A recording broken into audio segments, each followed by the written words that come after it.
The Time Travelers is the low-budget 1964 gem with one of the most mind-bending endings in science fiction. An ending so clever it rivals 2001, A Space Odyssey. But its story is full of secrets fans rarely hear. Did you know the movie promised audiences a hopeful ending it never actually delivered? Or that Gene Roddenberry personally used this film to convince a nervous studio to make Star Trek? 15 facts starting with the ending you were promised but never got. 15. The ending you were promised? Watch the film's famous finale, and it's pure despair. The travelers return home, find time itself has broken, and get sucked into an endless, accelerating loop, doomed to relive their entire nightmare over and over forever, as the movie abruptly cuts to black. Bleak. Unresolved.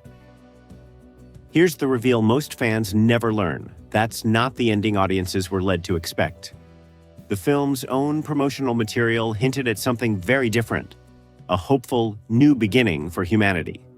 A note of redemption and survival that simply does not appear anywhere in the finished film. So somewhere between the marketing and the movie, the optimistic ending was dropped, and audiences who came expecting humanity's hopeful fresh start instead got a nihilistic time trap with no escape. Director Ib Melchior designed that loop specifically to be unsettling rather than triumphant. He wanted you to leave disturbed. The new beginning the posters promised was quietly abandoned for one of the bleakest endings in 1960s science fiction. You were sold hope. You got a loop with no exit. 14. Gene Roddenberry used this exact movie to sell Star Trek. Watch the film's underground future city. The sleek control panels, the ambitious sets that look far more expensive than they could possibly have been on this budget. Here's the reveal that makes this obscure B-movie secretly one of the most important films in TV history. Gene Roddenberry saw the Time Travelers while he was writing the pilot for Star Trek. When he pitched Star Trek to Desilu Studios and the executives balked at the costs, worried that ambitious science fiction was too expensive to make for television, Roddenberry literally took them to see this movie, to prove what could be achieved on a limited budget. It worked. And then the production went further. They hired some of the very people who'd built the Time Travelers' sets and costumes to design them for Star Trek. This little film didn't just influence Star Trek, it was the proof of concept Roddenberry used to get it made. 13.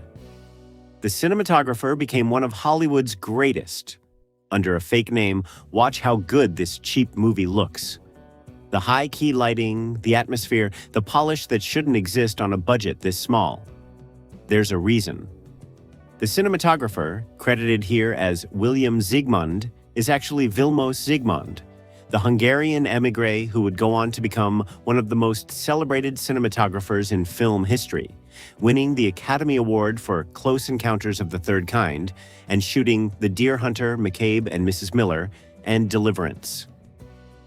And his camera operator, credited as Leslie Kovacs, really Laszlo Kovacs, another future legend who'd shoot Easy Rider and Ghostbusters. Two of the greatest camera artists of the new Hollywood era, fresh Eastern European immigrants, were paying their dues on this tiny sci-fi picture under anglicized fake names. You're watching future Oscar winners learning their craft. 12. The mutant was played by a real man with no hands or feet. At his own request, watch the disfigured mutant that menaces the travelers in the wasteland, and know there's a remarkable true story behind him. The role was played by Peter Strudwick, a real athlete who was born without hands and with deformed feet. And Strudwick personally contacted director Ib Melchior, asking to play a monster in the film. After Strudwick visited his home, Melchior was so moved that he wrote the part of the mutant specifically for him to portray. Rather than hide his body, Strudwick used it to bring a genuine, unfaked physicality to the creature. It's a quietly beautiful piece of casting history. A disabled athlete who sought out the role and had a part written just for him, turning what a lesser film would have faked with makeup into something real. 11. Look for the eyeball gag. It's the film cheerfully admitting its own budget. Watch the robot factory sequence. where technician Danny flirts with a future woman and she hands him a box, a tray of loose prosthetic eyeballs for him to poke into the sockets of android heads on the assembly line. "I thought you were making eyes at me," he says. Here's what's really going on. That whole android production line was built out of mannequins, rubber Don Post masks, and clever editing, because the film couldn't afford real robotics. The eyeball gag is the movie winking at you, turning its cheapest, most obviously fake effect into a comedy bit. So you laugh with it instead of at it. It's a low-budget magic trick disguised as a joke. 10.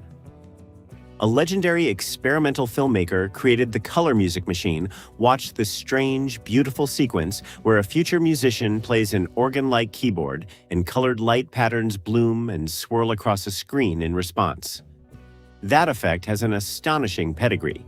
It was created by Oskar Fischinger, a legendary German experimental animator and abstract filmmaker, a genuine pioneer of visual music whose work influenced Disney's Fantasia and who'd created animation for Fritz Lang's classic Woman in the Moon.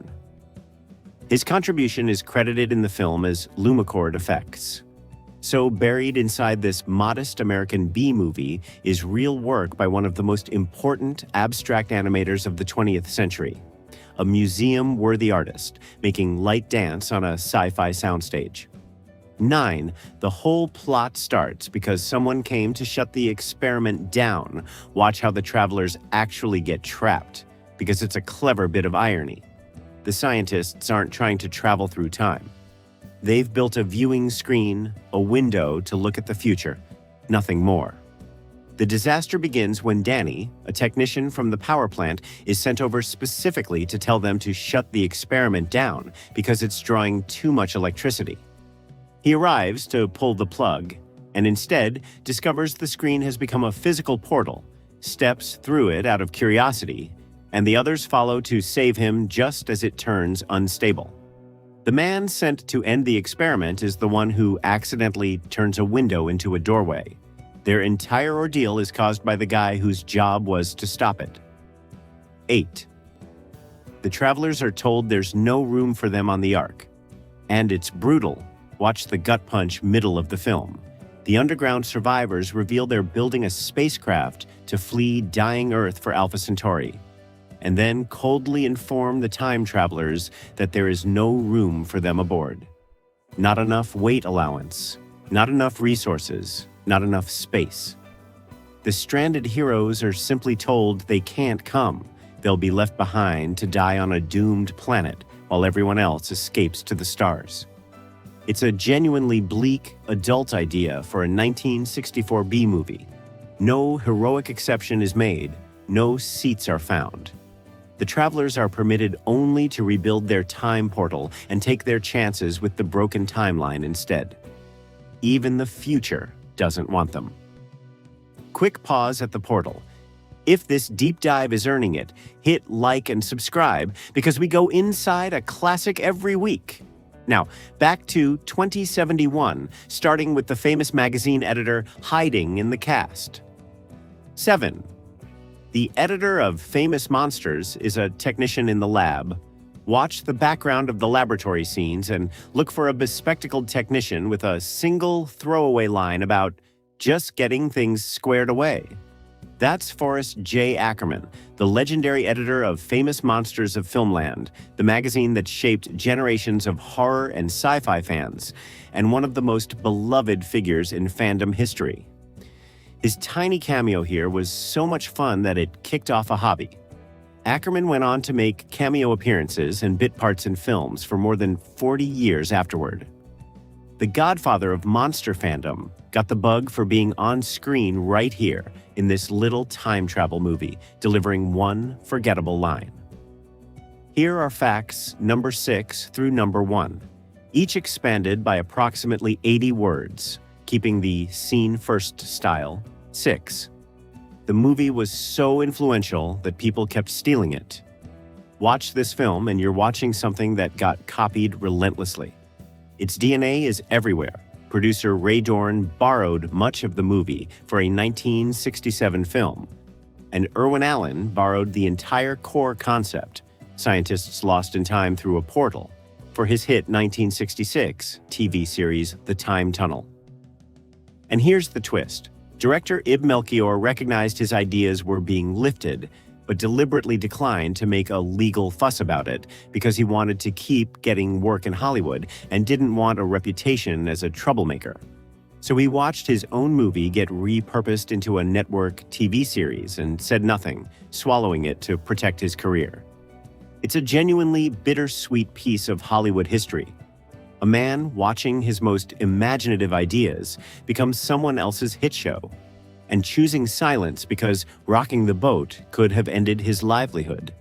The Time Tunnel ran on primetime network television, reaching millions, while the film that inspired it faded into the drive-in circuit, and the man who dreamed it up made the cold calculation that a paycheck tomorrow was worth more than credit today.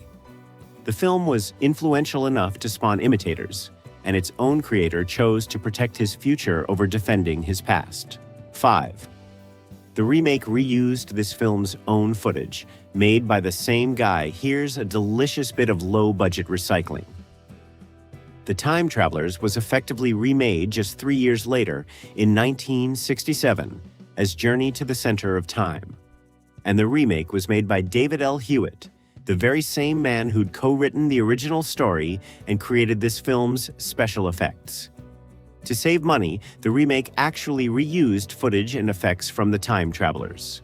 So the same filmmaker took his own movie, remade it, and spliced in chunks of the original to cut costs. It's a perfect emblem of the scrappy, resource-stretching world these films came from, where a movie could be its own cheapest special effect, cannibalized by its own creator. And it speaks to how these low-budget genre filmmakers actually survived. Nothing was ever wasted. Every foot of exposed film was an asset to be reused, and a good effect shot was too expensive to build only once. Hewitt had built the original's illusions with his own hands. The portal, the future gadgets, the visual tricks. So he knew exactly which pieces could be lifted and dropped into a new story. 4. The film is secretly H.G. Wells's time machine in disguise. Watch the structure of the future the travelers land in. A nuclear, devastated Earth where humanity has split in two. Desperate survivors, sheltering in an underground city, hunted on the barren surface by violent, degenerated mutants. That's not a coincidence. The Time Travelers borrows heavily from H.G. Wells's The Time Machine. The underground dwellers echo Wells's surface-fearing humans, and the savage surface mutants are direct cousins of his monstrous Morlocks. The film pours 1960s nuclear-age anxiety into Wells's Victorian template. The fear that atomic war, not slow evolution, would be the thing that splits and degrades humanity. Under the ray guns and androids, it's a Cold War remix of the most famous time travel story ever written.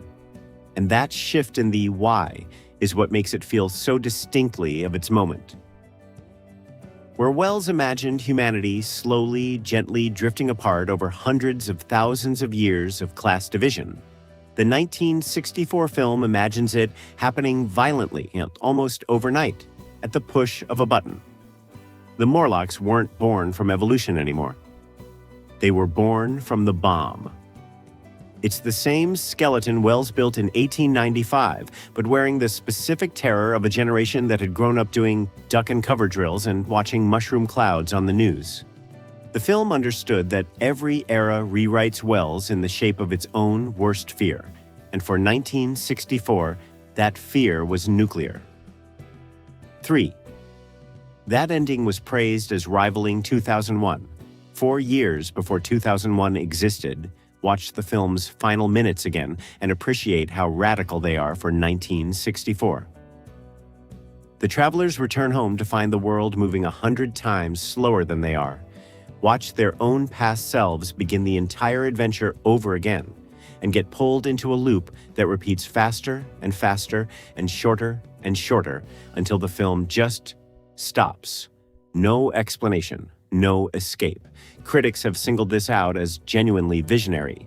Time Out compared the ending favorably to the legendary trip sequence in 2001, A Space Odyssey, which wouldn't be released for another 4 years. A cheap little B-movie beat Kubrick to a piece of pure, mind-expanding, abstract science fiction. It's the moment the whole film transcends its budget. And that's the truly startling part. Kubrick's psychedelic Stargate sequence is rightly celebrated as one of the boldest, most experimental passages in mainstream cinema. A moment where a huge-budget prestige film dared to abandon plot for pure, abstract experience. That's not a B-movie instinct. That's a great science fiction instinct, and it's why the ending has outlived everything else about the film. 2, it was released on a double bill with a giant submarine movie. Picture the 1964 theatrical experience. The time travelers didn't play alone. American International Pictures released it as a double feature paired with Atragon, the Japanese Toho film about a giant flying super submarine battling an undersea empire. So for one ticket, audiences got a cerebral American time loop paradox and a Japanese kaiju-adjacent submarine spectacle back-to-back. A gloriously mismatched pairing typical of the 1960s exploitation circuit. It's a reminder of how these films actually reached people, not as prestige releases, but as half of a rowdy double bill at the drive-in, where a thoughtful time travel gem shared the marquee with a giant drilling warship. That double feature model shaped the movies themselves, too. Films like this were engineered to be the kind of picture you could half-watch from the backseat of a car with a tinny speaker hooked over your window. Which makes the ambition of that time loop ending even more remarkable, because nobody was asking a drive-in feature to be smart. There's something a little poignant in that.